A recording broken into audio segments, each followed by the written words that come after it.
নমস্কার বন্ধুরা, সবাই কেমন আছো? আমার চ্যানেলে তোমাদের সবাইকে স্বাগতম। কাঁচা আম শেষ না হতে হতেই আমরা আজকে ঝটপট বানিয়ে নেব কাঁচা আমের আমসত্ত্ব। তো এমনভাবে আজকে আমসত্ত্ব বানাবো যে কেউ বানাতে পারবে, এতটা সহজ। তো তার জন্য ভিডিওটা স্কিপ না করে সম্পূর্ণটা দেখো। তো এখানে আমি নিয়ে নিলাম 3টা বড় সাইজের আম। তো আমগুলো একটু আঠি হয়ে গেছে, তাই শক্ত কাটতে অসুবিধা হচ্ছে। আর এই রকম আম দিয়ে যে কোনো আচার বা যে কোনো আমের কিছু বানালে খেতে অনেকটাই টেস্টি লাগে, টেস্ট দ্বিগুণ হয়ে যায়। তো এখানে আমি আমগুলো কেটে নিচ্ছি। আমগুলো কেটে ওর বিচিগুলো ফেলে দেবো, তারপর আমগুলোকে ছুলে নেব। তেমন করে সবগুলো আম ছুলার পর ওইগুলোকে পিস পিস করে লম্বা করে কেটে নেব। আজকে মা বাড়িতে রয়েছে, তাই আজকে মাই রান্না করছে, আর আমি তাই আমের আচারটা বানাচ্ছি সকাল সকাল। নয়তো আমার বানাতে তো অনেক দুপুর হতো বা বিকালই হয়ে যেত বানাতে বানাতে। মা আছে বলে মা রান্নাটা করে নিচ্ছে আর আমি আচারটা বানিয়ে নেব। তো এখানে আমগুলোকে কেটে নেওয়ার পর ওগুলোকে লম্বা লম্বা কেটে নেওয়ার পর আবার ছোট ছোট করে কেটে নিতে লাগবে। আমের আঠি যে আছে ওই আঠিটা বটি দিয়ে কেটে ফেলে দিতে লাগবে। এইখানে আমগুলো কেটে নেওয়ার পর ওগুলো ভালো মতো পরিষ্কার করে দিয়ে আনতে লাগবে। তারপরে আমগুলোকে কড়াইয়ের মধ্যে সামান্য অল্প পরিমাণ জল দিয়ে আর এই যে নুন আর এই যে সামান্য অল্প পরিমাণ হলুদ এইগুলোকে দিয়ে ভালো মতো একটু মিক্স করে নিতে লাগবে, যেন হলুদ আর নুনটা ভালো মতো আমের সাথে মিশে যায়। তারপরে এখানে দিয়ে দেবো চিনি। তোমরা যেমন মিষ্টি খাও ওই হিসেবে চিনিটা দিয়ে দেবে। দিয়ে এইগুলোকে আবার ভালো মতো মিক্স করে নিতে লাগবে। মিক্স করে একটু নাড়াচাড়া করে এগুলোকে ঢাকনা দিয়ে সেদ্ধ করে নিতে লাগবে। অনেক সময় পর ঢাকনাটা উঠিয়ে দেখি আমগুলো অনেকটাই সেদ্ধ হয়ে গেছে। তো এখন আমি খুন্তি দিয়ে আমগুলোকে আরও টুকরা টুকরা করে দিতে লাগবে, ভেঙে দিতে লাগবে, যেন আমগুলো তাড়াতাড়ি সেদ্ধ হয়ে যায়।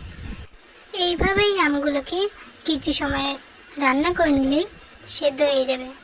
তো এমন করে খুন্তি দিয়ে ভেঙে ভেঙে সেদ্ধ করে নিতে লাগবে। তো এখন আমগুলো সেদ্ধ হয়ে গেছে, এখন আমগুলোকে নামিয়ে ফেলবো। আমি এই কাঁচা আমের আমসত্ত্বর ভিতরে হলুদ দিয়েছি, তাই কালারটা হলুদ হলুদ। আর তোমরা চাইলে ওর ভিতরে সবুজ কালারের ফুড কালারটা দিতে পারো, তাহলে দেখতে একটু বেশি সুন্দর লাগবে। তো তোমরা তোমাদের ইচ্ছে যেটা দিতে পারো। তো এখানে দেখো আমগুলো একটু শক্ত শক্ত ছিল, মানে আঠি শুদ্ধ আম ছিল, তাই একটু কেমন টাইপের শক্ত ছিল। তাই এগুলোকে গ্লাসের নিচেটা যে থাকে ওটা দিয়ে ভর্তা করে নেব, যেন আমগুলো মিশ হয়ে যায়। এমন করে গ্লাসের তলাটা দিয়ে কিছু সময় ভর্তা করে নিলেই আমগুলো পুরো মিশ হয়ে যাবে। তো এখন দেখো তোমরা আমটা কতটা মিশ হয়ে গেছে। এইখানে আমসত্ত্বতে দেওয়ার জন্য কয়টা শুকনো লঙ্কা নিয়ে নেব। এই শুকনো লঙ্কাগুলোকে একটু ভাজা ভাজা করে নিয়ে এগুলোকে গুঁড়া করে নেব, মানে ভেঙে নেব শুকনো লঙ্কাকে। তারপরে এখানে একটা থালা নিয়ে নিলাম। থালাতে সামান্য অল্প পরিমাণ তেল দিয়ে দেব। তেলগুলো দিয়ে থালাটার চারিদিকে তেলগুলো ছড়িয়ে নিতে লাগবে। তো এখানে অল্প একটু তেল আরও দিয়ে দেবো, দিয়ে ভালো মতো থালার চারিদিকে তেলটাকে মিশিয়ে দেব। থালাটার মধ্যে যেন সব দিকে তেল থাকে।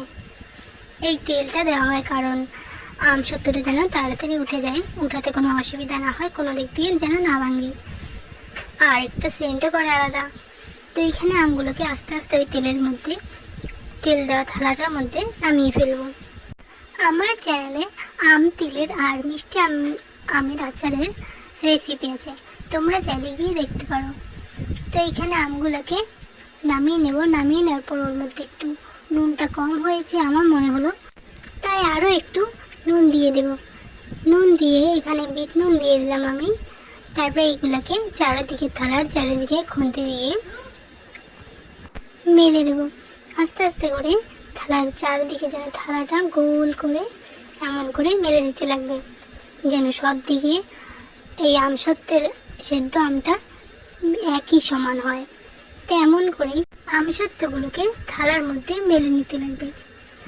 পাকা আমের থেকেও কাঁচা আমের আমসত্ত্বটা বেশি টেস্ট লাগে, কারণ কাঁচা আমের ভিতরে টক থাকে, ঝাল থাকে, মিষ্টি থাকে, তিনটাই মিক্স খেতে অসাধারণ লাগে। আর পাকা আমের ভিতরে তো শুধু মিষ্টিটাই থাকে, টক কিন্তু লাগে না। তো এখানে আমি তখন যে শুকনো লঙ্কাগুলো দেখালাম ওগুলো ভেঙে নিলাম। ভেঙে এখানে থালার উপর দিয়ে চারিদিকে ছিটিয়ে দিলাম। এই শুকনো লঙ্কাটা দিলে ঝালও লাগে ভালো, আর এই যে দেখতে অনেকটা সুন্দর লাগে। আমার আমসত্ত্ব রোদে দেওয়ার জন্য রেডি। তো এখন আমসত্ত্বগুলোকে রোদে দিয়ে নেব। আজ যে এই কদিন ধরে যে গরম পড়ছে, এই গরমে 3-4 দিন ভালো মতো রোদে দিলেই আমসত্ত্বগুলো রেডি হয়ে যাবে খাওয়ার জন্য। তো এমন করে আমসত্ত্ব বানিয়ে তোমরা অনেক দিন ধরেই সংরক্ষণ করে রাখতে পারো। তো আমার ভিডিওটা তোমাদের কেমন লাগছে কমেন্ট করে জানিও। আর তোমরা আমার চ্যানেল যারা যারা নতুন এসেছো তারা আমার চ্যানেলটাকে সাবস্ক্রাইব করতে এবং লাইক করতে ভুলবে না।